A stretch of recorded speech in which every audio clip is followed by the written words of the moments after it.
Salut Niax, tu vas bien? Ça va mon gars, tranquille. Ça va. La pêche. Est-ce que tu peux nous dire où on est aujourd'hui? Là on est dans le 78 à Mantes-la-Jolie. Plus précisément à la cité du Val-Fouré. Et dans le quartier Terre et Famille. Est-ce que tu peux te présenter rapidement pour ceux qui ne te connaissent pas? Pour ceux qui ne me connaissent pas, je suis Niax, rappeur âgé de 26 ans. Je suis 78 et un artiste en développement. Je suis arrivé à l'âge de 2 ans à Mantes. Je suis né à Paris dans le 19e. Et après voilà, je suis arrivé à Mantes-la-Jolie à l'âge de 2 ans. J'ai fait une partie de ma jeunesse ici. J'ai passé ma jeunesse ici. Et après, ton parcours scolaire, c'est quoi? Mon parcours scolaire, ça a été jusqu'en seconde, bac pro commerce, tu vois, ma première année. Et voilà, j'ai fait 6 mois et après j'ai été incarcéré, donc j'ai pas pu poursuivre. Ok. T'as été incarcéré, t'es resté combien de temps incarcéré? Ma première peine suite à ça ou la deuxième? J'ai fait 2 peines. Les deux, raconte-nous un petit peu. Suite à ça, j'ai fait moins d'1 an et l'autre d'après, j'ai fait 5 ans. Ok. Ta première peine, c'était pour quel motif? Tu veux me dire? Tu poses des questions, c'était pour des carjackings. Okay. J'étais mineur, j'étais chaud. Okay. Et voilà. On m'appelle Niax parce que, étant tout petit, il y avait des anciens ici qui s'appelaient entre eux. C'était 2-3 anciens qui s'appelaient entre eux Niax. Et j'étais petit, ils traînaient en bas de chez moi. Ça veut dire qu'ils me voyaient tous les jours passer. Et j'étais un peu surexcité, je courais à gauche à droite. Donc ils m'appelaient Mini Mekra, Mini Niax. Et Niax qui dit aussi la Niax, tu vois. Et lorsque j'ai commencé à gratter un petit peu, je me suis dit pourquoi pas prendre ce nom-là, pas chercher loin. Et pourquoi le bon vieux? Ça, le bon vieux, c'est les bons vieux qui m'ont appelé le bon vieux. C'est entre nous déjà à Mantes, on s'appelle tous bon vieux, enfin quand on respecte la personne qui est en face de nous et qu'on lui montre notre estime, notre respect. Donc on s'appelle déjà entre nous le bon vieux. Et voilà, même j'ai essayé de le populariser dans mes sons, ce mot-là, parce que c'est vraiment un mot de chez nous, tu vois. Et voilà. Ok. Est-ce que tu as un rapport spécifique entre guillemets avec justement les anciens, l'ancienneté? Je pense notamment aux rappeurs qui a pu avoir, qui ont peut-être influencé ta carrière d'aujourd'hui. Ouais, bien sûr. Il y a eu Expression Directe, après il y a eu VF Gang, UHP, Toxic, etc. Et avant d'écouter les autres artistes, j'ai commencé à écouter les anciens de chez moi. Donc il y a toujours ce petit rapport, écouter les anciens, de la musique comme dehors déjà, tu vois. Donc voilà. Du coup, ça fait combien de temps que tu es dans la musique réellement? Réellement, ça fait depuis mars 2020. Mais j'écris depuis tout petit. Pourquoi t'écris? Parce que j'aime. J'aime bien écrire, j'aime produire, j'aime créer et voilà, tout simplement.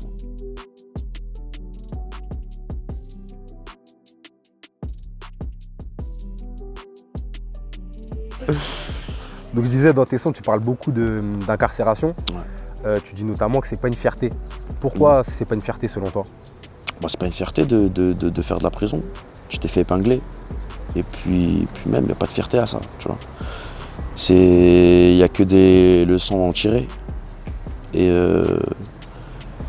si c'est une fierté, je pense que les gens iraient volontairement en prison. Alors qu'on n'y va pas volontairement, tu vois. Et il faut en tirer des bonnes leçons et c'est un mal pour un bien, tout simplement. Pour toi, c'est un mal pour un bien? Pour moi, après pour certaines personnes, je sais pas. Je suis pas omniscient, mais pour moi en tout cas, ça a été un mal pour un bien. Et qu'est-ce que tu penses des personnes qui glorifient peut-être la prison? Ils ont fait que 2-3 mois, c'est sûr. Ils ont pas saigné la promenade, tu vois. De toute façon, c'est la plupart, c'est comme ça. Ceux qui glorifient la prison, c'est ceux qui n'ont pas vraiment goûté. Moi, j'en parle beaucoup, mais il y a une morale derrière, tu vois. Il y a un message derrière. Donc voilà. Et quel message, toi, tu essayes de faire véhiculer, justement? Le message, c'est que on a tous fait des trucs, on le sait tous qu'à la fin, il n'y a aucune rentabilité. Il n'y a pas de... Dans ce chemin-là, on n'échappe pas à la fatalité, tu vois. Mais voilà, on explique notre vécu, qui est semblable à beaucoup de banlieusards, beaucoup de mecs de cité comme moi, tu vois. Tu peux pas rentrer en prison comme t'es sorti. Enfin, il y en a si, tu vois. Moi, pour mon cas, comme je t'ai dit, t'es obligé d'en tirer que des bonnes leçons ou d'apprendre certains trucs, tu vois. Et comme je dis, tu vois, tu peux pas te connaître toi-même tant que t'as pas connu la solitude. Et en prison, c'est le moyen de se retrouver soi-même, tu vois, et d'avoir sa propre personnalité. Quand t'es dehors, tu penses comme tes potes, tu réfléchis comme tes potes, tu vois. Quand t'es tout seul, tu te retrouves toi-même, c'est là où tu découvres ta propre personnalité. Est-ce que tu penses qu'il y a un lien, notamment entre le fait que tu aies été incarcéré, que tu aies été privé de liberté, et la liberté que tu essayes de montrer à travers tes clips notamment? Bah oui et non. Il y a à travers mes clips parce que j'aime voyager. On va pas vers des destinations d'été, on va dire, parce que c'est volontaire, tu vois. C'est Michel Cardon, c'est Amsterdam, c'est JD, c'est en Bosnie, tu vois. Et c'est histoire de montrer la rue charismatique, sans trop être à la cité à montrer des armes, des bécanes, etc. Tu vois, on l'a déjà fait. Pas trop en faire, tu vois. Il faut faire voyager la personne et moi-même, tu vois. J'aime voyager, j'aime bouger. Donc je prends plaisir à ça. Pourquoi Michel Cardon? Michel Cardon parce que c'est quelqu'un qui m'a marqué. Ça a été un oublié de la justice. Et il y en a des milliers des Michel Cardon. Pas à son échelle, mais il y en a beaucoup. Donc j'ai préféré mettre lui, parce que c'est l'exemple. Et il y en a beaucoup. Je vais revenir sur un des sons qui a fait beaucoup parler de lui. Dans Zineb El Razaoui, quel message t'as voulu faire passer? Le message que j'ai essayé de faire passer, c'est il y a la fin. La haine engendre la haine. Et que à travers toute bavure de la police, il y a des êtres humains derrière. Et des gens qui sont comme eux, et des gens qui peuvent craquer aussi, et qui peuvent dériver comme eux aussi, tu vois. Et donc pour éviter tout ça, en gros, c'est un petit message de ne pas user de son pouvoir, tu vois. Ne pas exagérer. Est-ce que tu as eu des problèmes après ça? Non, Dieu merci. De toute façon, j'ai pas de problème, j'incite pas à la haine, comme contrairement à Zineb El Razoui, tu vois. J'incite pas à la haine, j'insulte, c'est tout. Si tu pouvais te définir ton genre de musique, ce serait comment? Réel. C'est-à-dire? C'est réel. J'ai pas de définition. Je vais reprendre après avoir écouté ton EP. Donc il y a beaucoup d'histoires. Ouais. Donc des histoires qui sont elles aussi vraies. Est-ce que ça a été un choix pour toi justement de raconter des histoires, enfin de raconter une histoire plutôt, ou ça t'est venu Non, c'est dans ma musique, je raconte ma vie. Donc mon projet, pourquoi ça serait pas ma vie, tu vois. Je l'ai appelé commission rogatoire parce que avant mon incarcération, j'étais sous commission rogatoire pendant presque un an. Et donc voilà, c'est les étapes de ma vie que je vais raconter, commission rogatoire, après la suite, dont je tairai le nom. Mais tu comprends, après une commission rogatoire, il y a quelque chose. Après, on va savoir qu'est-ce que c'est. Dans ton EP, il n'y a pas de featuring. Ouais. Ça a été un choix de ta part? Ouais, c'était volontaire. C'était un choix d'équipe et qui nous tenait à cœur. Parce que on voulait se faire connaître et obtenir des millions de vues solo, sans featuring, sans ça. Et voilà, alhamdoulilah, le travail il a payé. Et petit à petit, on va s'ouvrir, tu vois. On n'est pas pressé en tout cas. On y va tranquille. Tu viens de parler de ton équipe justement. Est-ce que tu peux me parler un petit peu plus de ton équipe, notamment Bill Caprod? Ouais, Bill Caprod, label indépendant,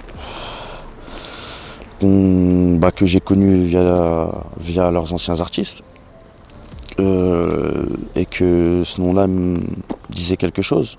Donc après, quand ils m'ont démarché et j'ai accepté de travailler, et on a travaillé ensemble, c'est là où j'ai vu le professionnalisme de la BP. Et alhamdoulilah, jusqu'à là, on avance ensemble. Et pourquoi Bill Caprod plutôt qu'un autre? Parce que c'est les premiers à être venus déjà. Après, il y en a eu d'autres, mais premier à m'avoir parlé français, clair. Et qui était dans la même optique que moi, tu vois, qui avait la même ligne. Et voilà, j'ai foncé direct. C'est quoi ton optique? C'est quoi ta ligne? Ma ligne, c'est le charbon.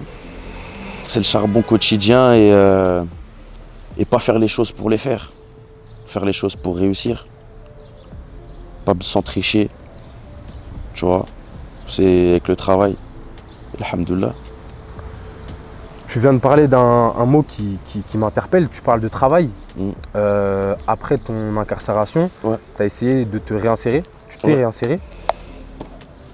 Comment t'es venu Je me réinsérais une fois rassasié. Hein. Comment t'es venu du coup l'idée, enfin comment tu as essayé de te réinsérer?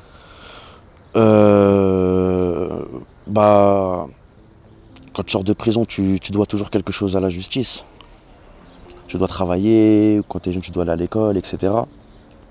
Et pour mon cas, je devais voir le SPIP, etc. et faire quelque chose, tu vois.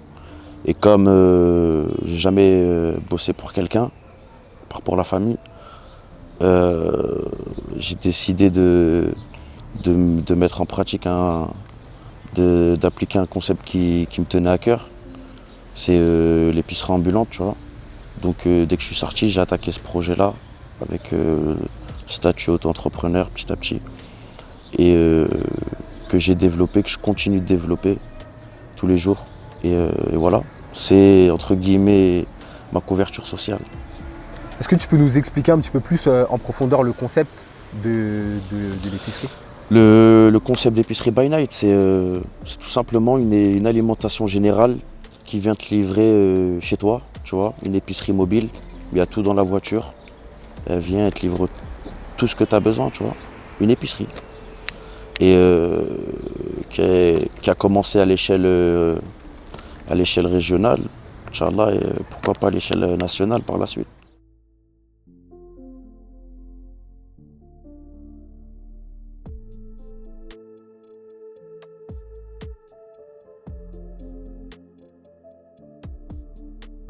Déjà tout jeune, je travaillais au marché, j'avais mon propre stand, tu vois. Et via la force des grands, parce qu'à 13 ans, tu peux pas avoir ton propre stand, tu vois. Un grand qui me laissait, je lui payais le mètre et je vendais mes produits, tu vois. Et petit à petit, tu vois, en grandissant, j'ai toujours aimé être mon propre patron, faire quelque chose, produire, développer. Et voilà, j'avais 14 ans, c'était moi ici le premier à Mantes-la-Jolie à livrer des chichas. Tu vois, les gens ils le savent, c'est moi le tout premier. Et épicerie pareil. Épicerie pareil, on essaye de créer des concepts et de les développer. Et épicerie c'est le concept qui me tient à cœur, tu vois. Parce que je sais qu'il y a du potentiel et ça répond beaucoup à la demande, tu vois. T'es bloqué à l'hôtel avec ta chérie ou demain le petit il a une sortie à l'école, il a oublié de préparer son pique-nique, sa mère elle a juste à nous appeler, elle a tout, tu vois. Ça répond à tout le monde en tout cas. Pourquoi avoir décidé de commencer avec un EP? Je pense que c'est une bonne carte de visite un EP. Pas commencer avec un album comme ça, tu vois. Un EP bien fait, bien travaillé, c'est une bonne carte de visite, je pense. Voilà, tout simplement. L'enregistrement il s'est fait sur Paris et Marseille, avec plusieurs beatmakers. Et c'était un travail sur plusieurs mois, voire une année. Et voilà, c'était un travail acharné. Mais et que du bien. Et que petit à petit, tu vois, j'ai appris sur le tas aussi. Tu vois, je sortais de 5 ans de prison. Micro, tu vois, je faisais pas avant quand j'allais au studio. Déjà, j'enregistrais pas des sons comme je fais maintenant, etc. Tu vois, il n'y a pas les mêmes moyens, il n'y a pas tout ça, tu vois. Dire petit à petit, Dieu merci, je suis autodidacte. Ça veut dire petit à petit, j'apprenais sur le tas et voilà.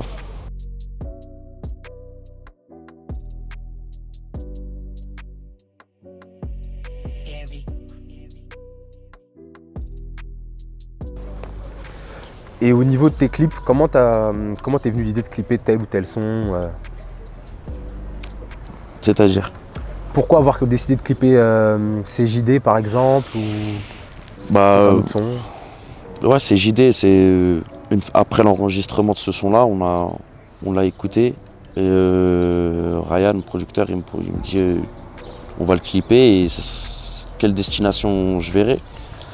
Et je lui disais de remettre la prod, j'ai écouté le son. Et avec l'instru, je sais pas, j'entendais chanter les pays Balkans, tu vois, je voulais clipper là-bas. Après, on s'est échangé les idées et après, on a fini par la Bosnie, Sarajevo. Est-ce que tu peux nous raconter l'histoire du clip à Sarajevo? L'histoire du clip, c'est-à-dire. Qu'est-ce qui s'est passé avec un ami à toi? Béro. Ouais, c'est un ami à moi que je dédicace dans Gog et Magog, Libéré Béro, qui est sorti et qui a eu de nouveau des problèmes encore avec la justice 2 semaines après sa libération. Et qui est toujours avec moi. Et donc quand il a su que je devais clipper en Bosnie, il m'a dit vas-y, je viens avec toi. Comme si on allait clipper à Bruxelles, tu vois, en Belgique. Et en traversant toutes ces frontières-là, c'est passé crème jusqu'en Croatie, tu vois. Et ils ont vu qu'ils ont remarqué ses faux papiers, ils l'ont bloqué. Et il a réussi à se sauver du poste de douane, tu vois. Et après il s'est retrouvé en Bosnie, on a fait le clip, ils l'ont réarrêté. Et après bon, on était en Bosnie, on a fait le clip, on devait rentrer. Quand on devait rentrer, il ne pouvait plus repasser la frontière avec ces papiers-là, tu vois. Donc il était obligé de passer illégalement et nous on le récupère de l'autre côté. Ce qui fait que la frontière, c'est une galère à passer, tu vois. Il y a des keufs de partout, des terrains minés. Et voilà, mais alhamdoulilah, on est parti le récupérer, ça y est, c'est le principal. Ouais, je me suis fait arrêter aussi. Je me suis fait arrêter, je fais de la garde à vue en Croatie. J'étais dans une zone interdite, tu vois. J'ai traversé une zone interdite, une zone militaire et ils m'ont arrêté, je fais de la garde à vue. J'étais avec le frérot, Béro, mais il a réussi, il s'est caché, tu vois. Moi je m'en foutais, j'avais mes papiers, tu vois. Donc je suis passé et en même temps, tu vois, quand j'étais dans la voiture, je faisais passer des messages au frérot. Je disais tu peux passer, c'est le seul camion, la route elle est libre. Et voilà, sorti de garde à vue, je refais un petit aller-retour en France, j'ai plus trop d'argent. Et lui était bloqué dans la forêt là-bas. Après, on a préparé une logistique avec des papiers, etc. Et on a été le chercher. Alhamdoulilah, il est là. C'est le principal. Dans un de tes clips que tu as fait au Val-Fouré, donc dans ton quartier, Ouais. il y a eu énormément de polémiques. Ouais. Pourquoi? La polémique concernant commission rogatoire. Ouais. Parce que le clip il est parti en couille. Tu vois. Le clip il est parti en couille. Après c'était pas volontaire, tu vois.